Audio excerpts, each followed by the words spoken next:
There is a question that lives behind every star.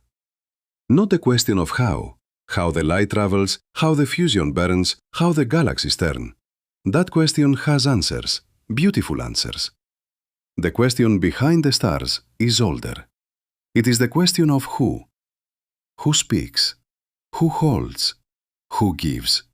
And beneath that question, another.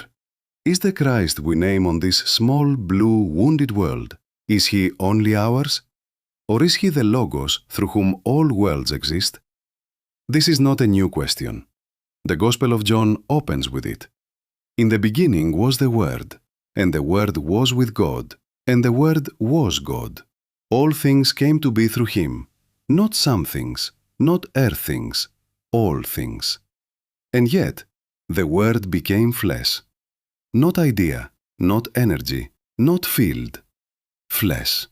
A Jewish child, a village, a mother, a carpenter's trade, dust under fingernails, the smell of bread, the weight of a cross. How do we hold both? The cosmic and the particular, the eternal and the embodied, the Logos of all worlds and Yeshua of Nazareth? This film is an attempt to hold both, not to solve, to hold. A small Christ cannot survive the cosmos. If Jesus is reduced to the possession of one institution, one tribe, one cultural vocabulary, one literalist reading, one religious market, or one planet's symbolic system, then the widening of reality will eventually break that container. The universe is too large. Consciousness is too strange. Human religious history is too plural. The possibility of non-human intelligence, other civilizations, other dimensions, and other forms of embodied awareness forces the question: is Christ merely Earth's religious figure, or is Christ the eternal Logos through whom all worlds exist? The answer cannot be a nervous expansion that dissolves Yeshua into generic spirituality. It also cannot be a defensive contraction that pretends God only speaks one dialect. The living center is more precise. Yeshua of Nazareth is the historical, Jewish, crucified, risen and embodied manifestation of the eternal Logos in our world. The Logos is not exhausted by that terrestrial manifestation. This does not make Yeshua smaller, it makes him larger. The distinction must be held carefully. If Yeshua is severed from the Logos, Christianity collapses into the memory of a holy man, a good teacher, a moral example, a prophet among prophets. If the Logos is severed from Yeshua, cosmic Christology collapses into vague metaphysical light, a universal consciousness, a spiritual principle, a name for the nameless. The Gospel holds both. The Word through whom all things come to be, and the flesh of Yeshua, the body that touches the sick, the hand that breaks bread, the blood of the cross, the resurrection, the ascension, the Spirit poured into the community, the hidden Christ life in the heart. The universal and the particular are not enemies. The Logos is universal. Yeshua is particular. The scandal is that the universal does not remain safely abstract. It enters womb, village, empire, body, accusation, torture, death, and grave. The eternal I Am reveals itself not as remote consciousness, but as self-giving love. That is the Christian claim. Not simply ultimate reality exists, not simply consciousness is one, but the deepest I Am is Abba union, kenosis, communion, healing, forgiveness, cross, and resurrection. Pentecost gives the pattern. At Babel, language becomes fracture. Multiplicity becomes confusion, distance, and pride. At Pentecost, multiplicity is not erased. It is healed by the Spirit. One fire rests as many flames. One Spirit speaks through many tongues. One Logos becomes intelligible, without making every person the same. This is the cleanest model for cosmic revelation. Many worlds, one Logos. Many tongues, one Spirit. Many histories, one God. If there are other civilizations, they may not speak in the symbols of Israel, Rome, Greek metaphysics, Syriac poetry, Latin theology, Protestant conversion, Catholic sacramentality, Orthodox iconography, or modern Western spirituality. Their bodies, fears, histories, wounds, and sacraments may be unrecognizable to us. But the grammar of the Logos would be recognizable by fruit. Egoic contraction gives way to divine life. Separation gives way to communion. Fear gives way to love. Domination gives way to service. Accusation gives way to mercy. Death is answered by a deeper life. Creaturely being becomes transparent to its source. Pentecost does not mean all languages are identical. It means the Spirit can inhabit difference without coins. On a fallen world, the Logos descends. The descent is not decorative. It is kenotic. The Logos enters the wound from within. In our world, that descent appears as Yeshua, born under empire, formed within Israel, healing bodies, forgiving sins, confronting powers, absorbing accusation, dying under violence, and rising as first fruits of new creation. If other fallen worlds exist, the same Logos may manifest according to their condition, not as a copy of first-century Judea, not necessarily as a carpenter, rabbi, male body, cross, Roman execution, Hebrew scripture, or Eucharistic bread and wine. But the divine grammar would remain. The source gives, the Logos descends, the Spirit vivifies. The false owner is exposed, the wounded creature is restored. Communion returns, death loses final sovereignty. This is not relativism, it is a larger Christology. The form may differ because creatures differ. The Logos is one because God is one.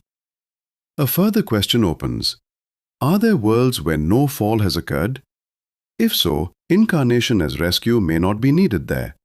There may be life spheres in which beings never contracted around a false owner, never entered accusation, never made fear into identity, never became curved in upon themselves.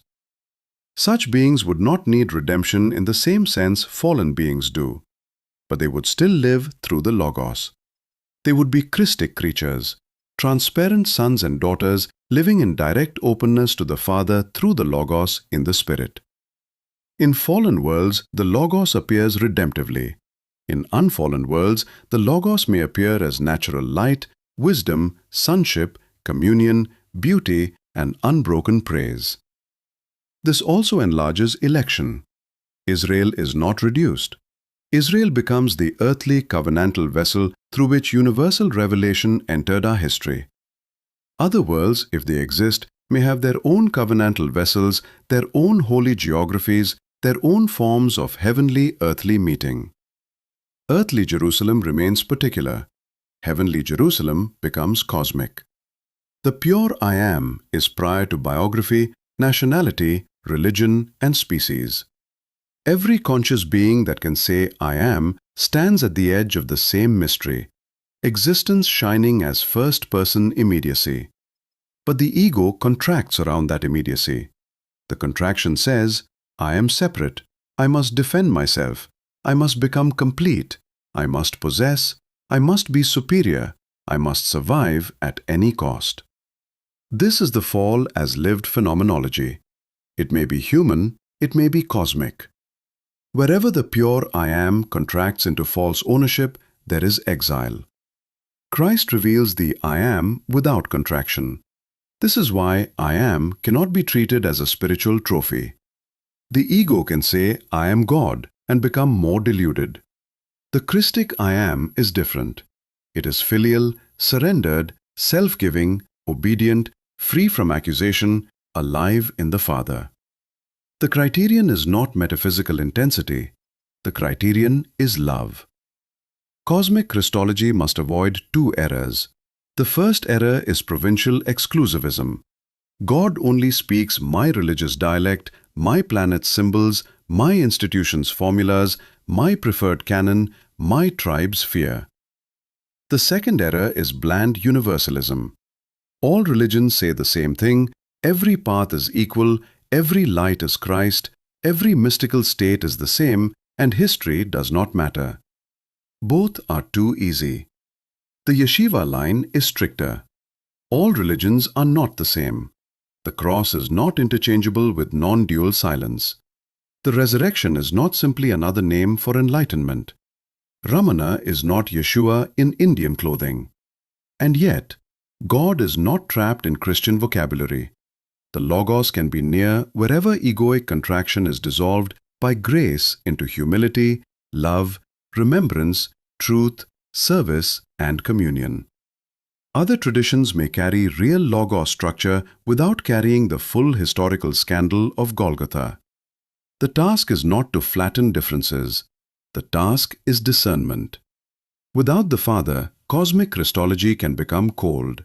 It can become field language, energy language, consciousness language, evolutionary language, galactic speculation, or metaphysical architecture. The Father keeps the cosmic Christ from becoming abstraction. Father does not mean a male sky being. Father means source who knows, loves, sends, receives, gives, calls, blesses, and welcomes. The Father is not less than personal, even though God infinitely transcends creaturely personality. The Son reveals the Father. The Spirit makes that life participatory. The deepest I Am is not an isolated metaphysical point. It is communion. It is held in Father, Son, Spirit life. This is the Christian correction to solitary non-duality. Separation disappears, but communion remains. The cosmic Christ cannot be separated from resurrection. If Christ is only universal consciousness, then bodies are secondary. Worlds become temporary scenery. Death becomes only misperception. History becomes less important than awakening. The Gospel refuses that reduction. The Word became flesh. Yeshua healed bodies. Yeshua died bodily. Yeshua rose bodily. The Spirit gives life to mortal bodies. Creation waits for liberation. Therefore, the cosmic Christ is not an escape from matter. He is the destiny of matter. If there are many worlds, then the question is not only whether souls awaken beyond form. The question is whether creation itself is meant to become transparent to God. Resurrection is the answer to cosmic exile.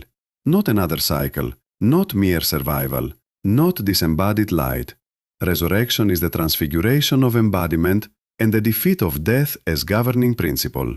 This keeps cosmic Christology grounded, physical, and Eucharistic. The cosmic Christ does not lead away from ordinary life. It leads deeper into it. If Christ is the Logos of all worlds, then this world matters. This body matters. This child matters. This kitchen matters.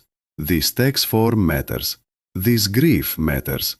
This office chair matters. This animal breathing beside the bed matters. This conversation matters. The universal Logos is not honored by escaping the local. The cosmic Christ is recognized in the next concrete act of love. The larger the Christ, the more precise the obedience.